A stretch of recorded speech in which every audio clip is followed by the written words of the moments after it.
Hello les pros, j'espère vous trouver en pleine forme. On est en live, on est en direct live pour parler comme d'habitude d'économie d'URSSAF, d'économie d'impôts à travers cette fois-ci mon véhicule. On va rentrer dans le vif du sujet assez vite, mais avant, on est en live sur plusieurs canaux. On est sur la page Facebook, on est sur Instagram, on est sur LinkedIn, on est sur YouTube et surtout, on est sur le groupe Facebook prestataire de services The Place to Be, le groupe incontournable pour ces lives, mais également les posts, les vidéos chaque jour et les partages de communauté, bien entendu, sur les meilleures pratiques de structuration, d'optimisation pour avoir un business qui tourne, un cash flow optimal et surtout moins d'URSSAF, moins d'impôts. Bref, fournir le même travail, mais pour en avoir plus de bénéfices. Ça se passe sur le groupe Facebook prestataire de services The Place to Be.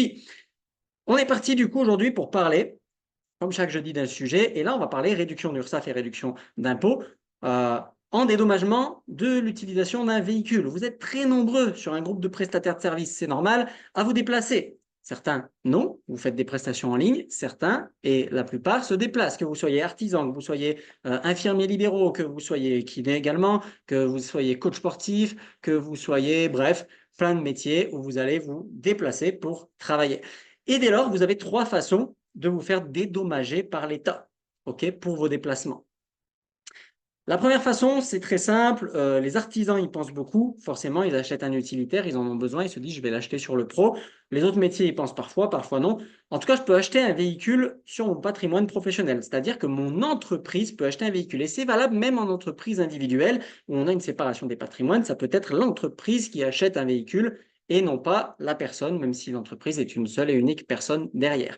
C'est valable pour les URL, les SARL, c'est valable quand il y a des associés et j'en passe. L'achat, on va pas en parler plus, enfin, on va en parler vite fait, mais c'est pas là qu'on va faire les calculs, puisque je vous ai annoncé ici une économie de 2500 euros par an, et je vais vous faire le calcul devant vous de comment ça marche, sur quoi ça se base, et c'est pas via un achat en pro. Pourquoi? Parce que l'achat en pro, il a ses avantages, il a ses inconvénients. C'est toujours un comparatif pour vous-même à faire, et c'est de la microchirurgie, vous le savez, l'optimisation. Si vous ne savez pas comment faire ce comparatif, sur quoi vous basez, où trouver les chiffres, etc. Nos chargés d'accompagnement sont là pour vous. Vous commentez audit, c'est gratuit, ça prend 15-20 minutes. Et ensemble, on voit un petit peu ce que vous pouvez aller chercher, pas chercher, quelle réflexion il y a à avoir autour, qu'est-ce qui doit être comparé. Et on en ressort des chiffres. On vous aide à avoir cette réflexion d'entrepreneur dans tous ces systèmes, mais vous verrez peut-être à la fin de la vidéo si ça vous paraît nécessaire. Bref, en tout cas, il faut comparer. Mais si je choisis l'option pro, achat sur le pro, parce qu'elle est plus avantageuse pour moi, comment ça marche? Je vais acheter un véhicule. Ce véhicule, je vais l'acheter un certain montant. En fonction de si c'est un utilitaire ou si c'est un véhicule de tourisme, je ne récupère pas la TVA de la même façon. En tous les cas, il va rentrer dans une immobilisation. On ne va pas partir dans tous les sujets parce qu'on ne peut pas en une seule vidéo. On va se concentrer sur nos économies d'URSSAF Impôt pour nos déplacements. Donc, ce véhicule va rentrer dans ce qu'on appelle une immobilisation et va être amorti sur plusieurs années. Okay, ça veut dire que je vais l'acheter, je dis une bêtise, 25 000 là, cette année-là, mais qu'il ne va pas y avoir 25 000, une dépense de 25 000 dans ma compta, ça va être lissé sur plusieurs années, ce qui est la durée de vie estimée, comptablement parlant, de ce véhicule-là. Et plus le temps passe, plus je déduis mes 25 000 divisé par 5 ans, par 6 ans, par 7 ans, ça va dépendre. On va dire 5 ans, ça m'arrange. 5 fois 5, 25. 5 000 par an, 5 000 par an, 5 000 par an, jusqu'au jour où je déduis les 25 000. À partir de là, si mon véhicule, je continue de m'en servir, il ne me décaisse rien. Il vaut zéro comptablement, il ne va pas me créer de la charge, c'est fini, si ce n'est que je vais utiliser, puisque j'ai un véhicule professionnel, bah, mon compte professionnel pour payer le carburant, pour payer l'entretien du véhicule, etc. Donc tous ces frais-là rentreront dans des dépenses qui viendront se déduire de mon résultat et donc réduire l'URSSAF impôt. OK. Mais au final, c'est de la dépense, c'est du frais, et en plus, c'est limité dans le temps. Si je le revends ou si j'en change, etc., bon, bah, je peux enchaîner avec un autre. Mais en fait, bah, c'est de l'argent que je dépense. Donc, encore heureux que je vais pouvoir dire je ne veux pas payer de taxes dessus. Une autre solution, très répandue depuis quelques années, c'est le leasing, LOA, LLD, etc. On va parler du LOA, du leasing avec du coup option d'achat. C'est du coup une location. La différence ici, c'est que tout à l'heure, quand j'achetais mon véhicule, 25 000 euros, peut-être que je faisais un crédit pour l'acheter. Et ce crédit, chaque mois, j'avais des centaines d'euros qui sortaient pour payer ce crédit. Pourtant, ces centaines d'euros qui sortent, ce n'était pas déductible de ma compta. OK? C'était vraiment l'achat qui a une valeur de 25 000 et je vous passe les détails, il y a les intérêts déductibles. Bref, mais moi, dans mon quotidien économique, je sors des centaines d'euros chaque mois pour payer mon véhicule. Et en fait, non, je paye mon crédit. Le véhicule est déjà payé comptablement parlant, donc le montant que je sors n'est pas déductible comme une charge. Le LOA va casser ça parce que vous allez être locataire. Et là, ça change tout parce que les loyers sont déductibles En fonction du loyer que vous versez. Donc, si vous versez 400 euros de loyer par mois par rapport à 400 de crédit, et ben là, ça vous fait bel et bien une charge de 400 euros de loyer par mois.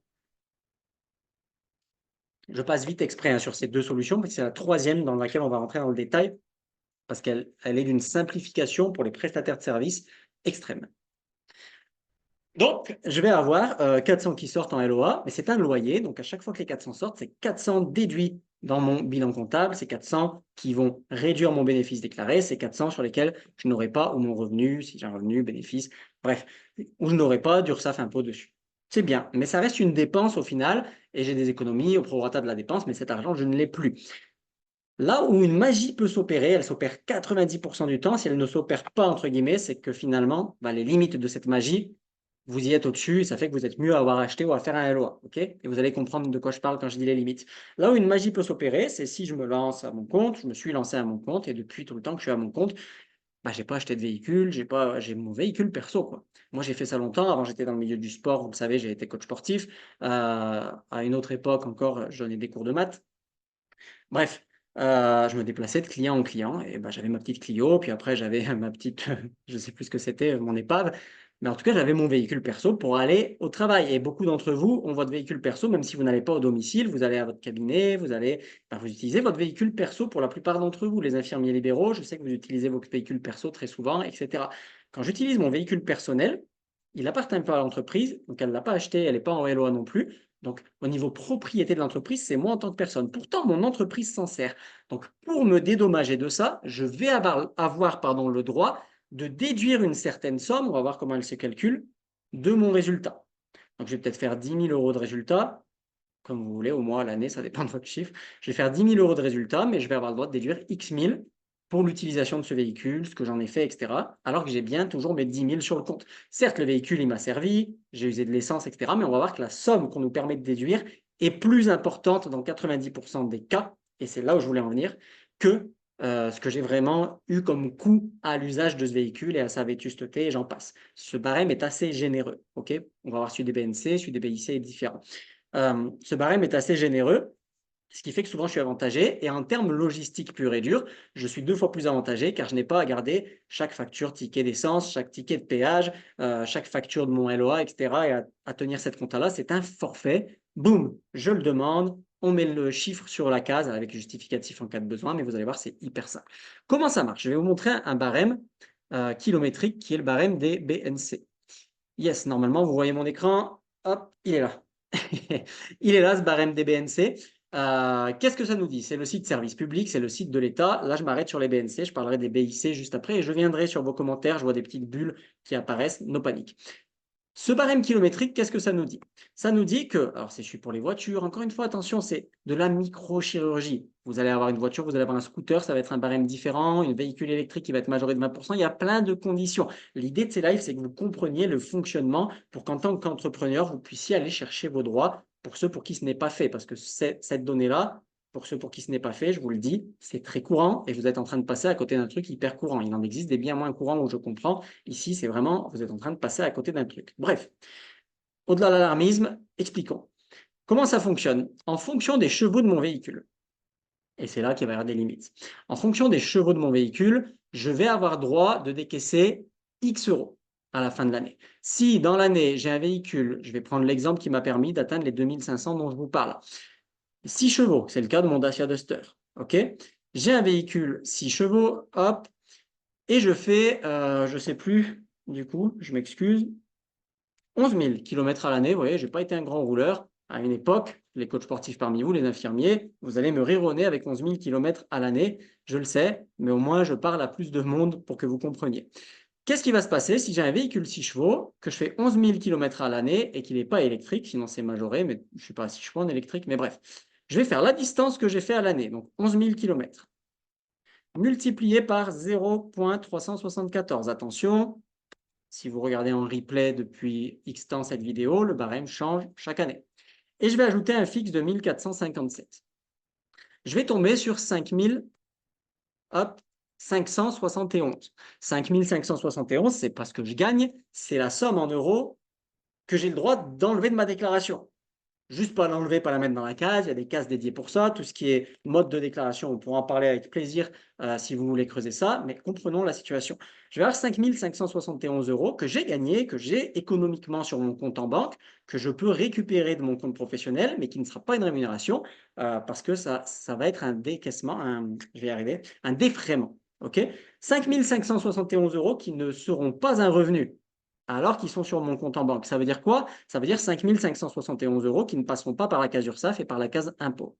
Donc, qu'est-ce que ça fait? 5 571 au niveau EURL, SARL, EI, où on fonctionne sur le revenu, SAS c'est plus, micro c'est moins, mais on va prendre du coup cela. On est entre 34 et 44% d'URSSAF sur le bénéfice fiscal. Donc, une fois tout ce qu'on peut déduire, déduit. OK?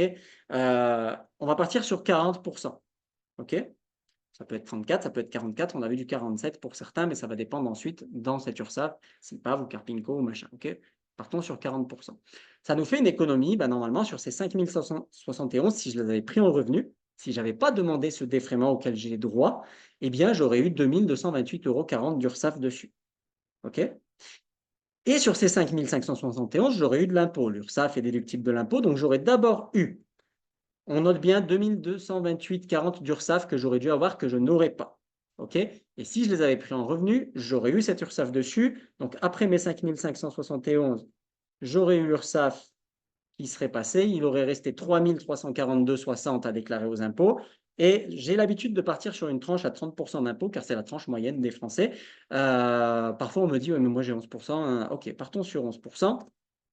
J'aurais eu du coup 367 euros d'impôt sur ce revenu-là. Mais comme ce n'est pas un revenu, je n'ai pas cette URSSAF, je n'ai pas cet impôt, donc je n'ai pas ces 367 d'impôt, je n'ai pas ces 2228,40 d'URSSAF, donc je n'ai pas ces 2596,09 euros que j'aurais eu si j'avais pris ça en rémunération parce que je n'étais pas allé chercher mes droits à défraiement. Et c'est tout. Alors bien entendu, ça va demander, je vais remettre ma tête en grand, hop, que vous teniez un carnet de bord, on va en parler, on a des outils pour vous aider pour ça, que ce soit bien carré, justifié entre votre domicile où il est, vos déplacements. C'est pas grand-chose, c'est une habitude de 5 minutes par semaine à prendre à peu près. Et je ne m'embête pas plus. Je n'ai pas de contrat de LOA avec des justificatifs pour chaque paiement à signer. Je n'ai pas à mes 5 571 que je les déduis à devoir avoir un justificatif pour mes 5 571 chaque mois et les diviser par un nombre de mois, etc. etc. C'est un barème, un calcul. Je vais chercher mon droit, point barre.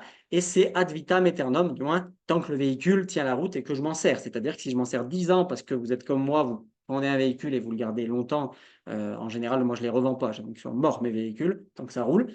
Même si maintenant, j'aime mieux un peu plus les voitures, je le garderai voilà, jusqu'à ce qu'elles soient mortes.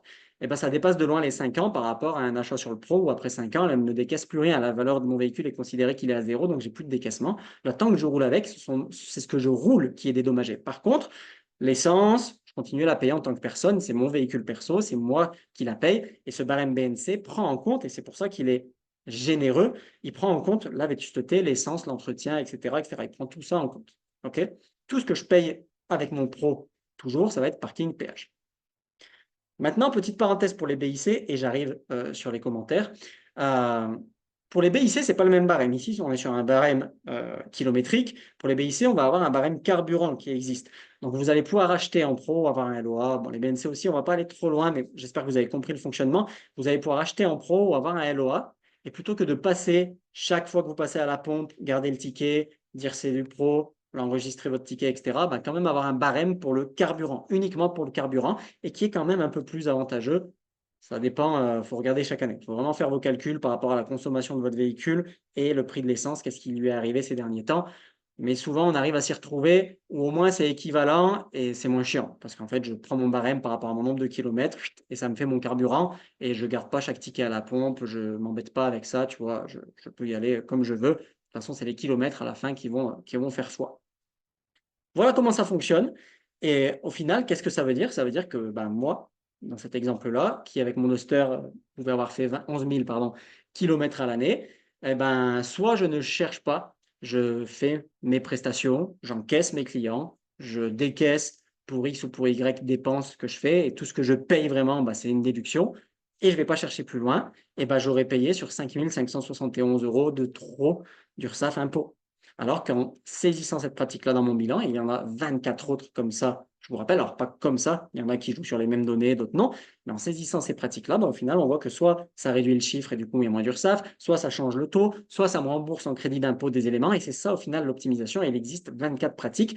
Et comme je vous le disais tout à l'heure, on a 7 chargés d'accompagnement qui sont là pour gratuitement réaliser un point de situation avec vous, voir, OK, bah, peut-être que les kilomètres, tu le faisais déjà, peut-être pas. Peut-être les kilomètres, oui, c'est l'un des trucs les plus connus, mais peut-être que tu ne fais pas la pratique liée au lavage de tétanies spécifique, ou tu ne fais pas payer ton temps passé en formation, ou X ou Y, il y a 24 pratiques. L'idée, c'est de faire le tour de toutes celles-ci, voir si tu mets tout en place, pas tout en place, qu'est-ce qui te manque comme connaissance pour aller les chercher, qu'est-ce que ça pourrait te rapporter, ça se chiffre vraiment en euros, et après, au moins, vous avez une vision beaucoup plus claire des choses. Et si vous avez besoin d'aide, ce n'est pas le lieu, je vous le dis, ces points de situation, ils sont gratuits, je vous le répète, ils sont informatifs, et si c'est intéressant pour vous et que vous voulez voir avec le chargé d'accompagnement comment nous, on peut vous aider, puisqu'on aide des dizaines de personnes chaque mois à faire ça, vous pourrez lui demander, il vous proposera, vous direz oui ou non, un autre rendez-vous, et sur cet autre rendez-vous qui est toujours gratuit, il vous expliquera comment on fonctionne. Mais ces points de situation sont gratuits, parce que sans l'information, personne ne passe jamais à l'action, et sans l'information, on reste tous dans une situation qu'on croit en fait éternelle, et que c'est comme ça. Combien on a vu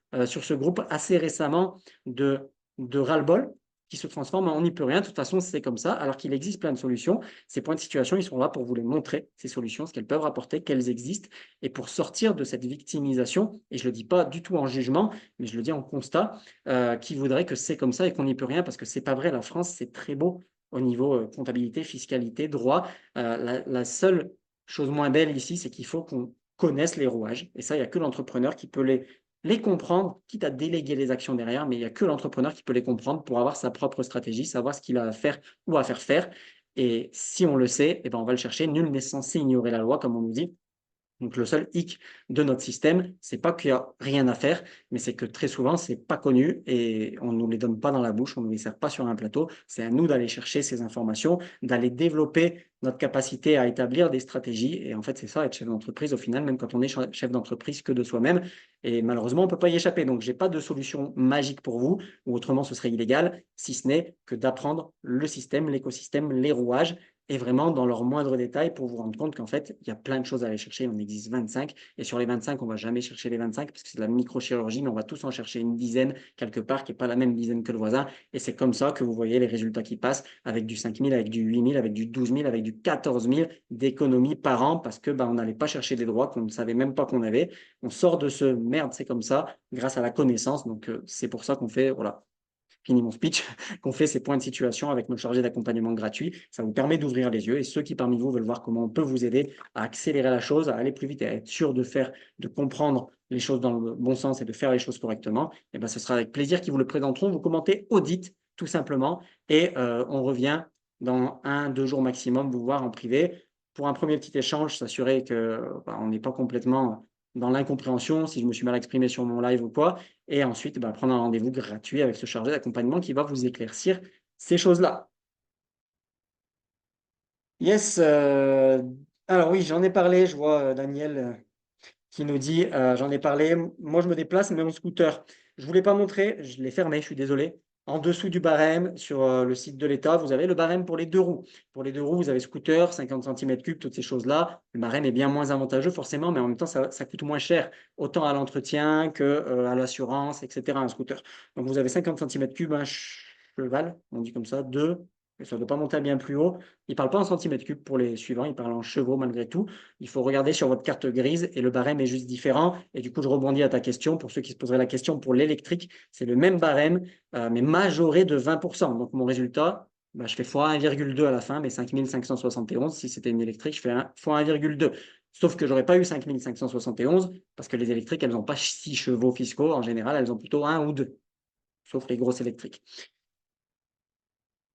Du coup, je ne comprends pas pourquoi tu parles de limite, puisque c'est indéfini dans le temps tant que j'utilise le véhicule. Oui, pardon. Je parle de limite. J'ai parlé de limite à un moment quand même à ce système-là. Donc, je voulais plus présenter, donc je voulais plus mis en avant parce qu'il est plus simple d'utilisation. Et je sais que les prestataires de services, en général, vous aimez votre prestation, vous aimez ce que vous faites et vous n'aimez pas le reste à côté. L'avantage du barème, c'est qu'on ne s'embête pas. Je fais attention à mes mots. Pas de vulgarité. On ne s'embête pas et c'est en ça qu'il est génial et ça dure indéfiniment, etc. etc. Il a une limite, je ne sais pas si vous l'avez vu, 7 chevaux et plus, la ligne la plus basse.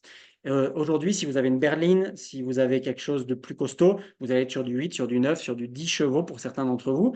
Et donc, d'être sur du 8, sur du 9, sur du 10 chevaux, c'est que vous êtes sur des voitures plus puissantes qui vous coûtent plus cher au réel. Et lui, le barème, il s'arrête pour tous les 7 chevaux. Et plus, c'est le même barème. À un moment, quand je suis sur du 9 chevaux, sur du 10 chevaux, on en a vu certains d'entre vous, comme le barème, lui, il continue pas d'augmenter, mes dépenses, mes vraies dépenses pour l'entretien de ce véhicule, cette assurance, elles augmentent et parfois, il est plus avantageux de partir de l'autre côté. Ça, c'est quelque chose qu'avec des outils nous qu'on a développés, avec des outils que vous pouvez trouver sur ligne, avec vos propres outils et surtout avec les connaissances, entre guillemets, ou les réflexes de réflexion autour de ça, vous pouvez vous dire, OK, et nous, on peut vous aider à avoir cette réflexion. OK, comment il faut que je compare les choses pour faire mon choix? En fait, il y a le chiffre final, il y a le fait que ça va durer indéfiniment dans le temps. À quel moment la bascule, elle se fait? Ça peut être plus avantageux malgré tout d'être au réel parce que c'est nettement plus avantageux financièrement pendant les 5 années où c'est avantageux, même si après ça l'est plus. Comme je garde en général mes véhicules tant de temps, vous voyez, c'est toute cette réflexion qu'il y a à avoir autour. Et on a déjà vu des cas où le LOA était plus intéressant, voire bien plus intéressant parce que ou même des utilitaires, ça peut vite monter dans les chevaux fiscaux et parce que le barème, lui, il plafonne à 7 chevaux. J'en prends une petite dernière parce que j'en vois beaucoup. La TVA, je suis désolé, je vois une question sur la TVA sur les véhicules. J'en ferai un autre sujet si vous le souhaitez, parce que c'est tout un sujet dédié sur comment fonctionne la TVA. Mais en effet, 80%, pas toute la TVA n'est déductible sur les véhicules sur les véhicules de tourisme, c'est-à-dire les voitures, quand ce n'est pas un utilitaire, une camionnette. OK? Merci, avec plaisir. Audit, eh ben oui, audit. Très bien. Ah, si j'achète ma voiture d'occasion. Si j'achète ma voiture d'occasion, tout est possible quand même. On a tendance à entendre, par simplification, de la part de cabinet comptable, ah non, il faut une facture, donc non. On peut très bien acheter d'occasion. Alors, je parle d'un achat en pro ici, hein, parce que sur un véhicule perso, au final, c'est votre véhicule perso. C'est parti, quoi. Vous l'avez, vous avez la carte grise qui en justifie, vous passez sur votre barème qu'on vient de le voir, et basta. Pour un achat en pro, pour un véhicule d'occasion, c'est possible quand même. Le temps d'amortissement sera moins long, peut-être 3 ans, en fonction de l'occasion, c'est un véhicule de 10 ans déjà ou c'est un véhicule de combien. Et il vous faut en effet un justificatif d'achat, mais il est tout à fait possible pour un particulier de fournir un justificatif. Il y a le justificatif de cession de base, mais lui, je ne crois pas j'en ai pas vendu depuis longtemps à un particulier, mais qu'il indique un montant. Mais tout simplement, un particulier peut vous faire un récépissé de vente. Et ça marche. Et vous avez ce récépissé qui atteste de la date et du montant de cet achat. Et à partir de ça, la voiture, elle est plus ou moins ancienne. L'achat, il est vieux ou pas vieux, c'est justifié à quel moment et à quel prix il a été fait. Et tous ces calculs d'amortissement peuvent se faire. Donc, si votre cabinet comptable vous dit le contraire, insistez ou bien demandez à un autre, ou bien faites votre compta comme on a appris à le faire beaucoup avec l'IA qui va faire les calculs tout seul. Mais c'est tout à fait possible, en fait, d'avoir ce justificatif-là. J'espère que ça vous aura éclairé un petit peu. Je sais qu'il y a encore beaucoup de questions, beaucoup pour les micros qui ne comprenaient pas encore tous ces rouages, donc on en parle en privé de tout ce système où je peux décaisser des choses. C'est possible sur une entreprise individuelle aussi, il faut changer ton régime, enfin, j'en passe. Pour tous les autres, il peut y avoir aussi des questions. On est disponible en commentaire, on est disponible en privé. L'idée était de vous en montrer les rouages et surtout, rappelez-vous, c'est chargé d'accompagnement avec un petit mot comme audit. C'est gratuit, on vous éclaire, que ce soit sur ce point-là, mais également sur les 24 autres pratiques qui existent. Si vous passez à côté de quelque chose, c'est dommage de continuer parce que chaque année, c'est de l'argent qui se perd. Je vous remercie. Je vous dis à la semaine prochaine avec un autre sujet.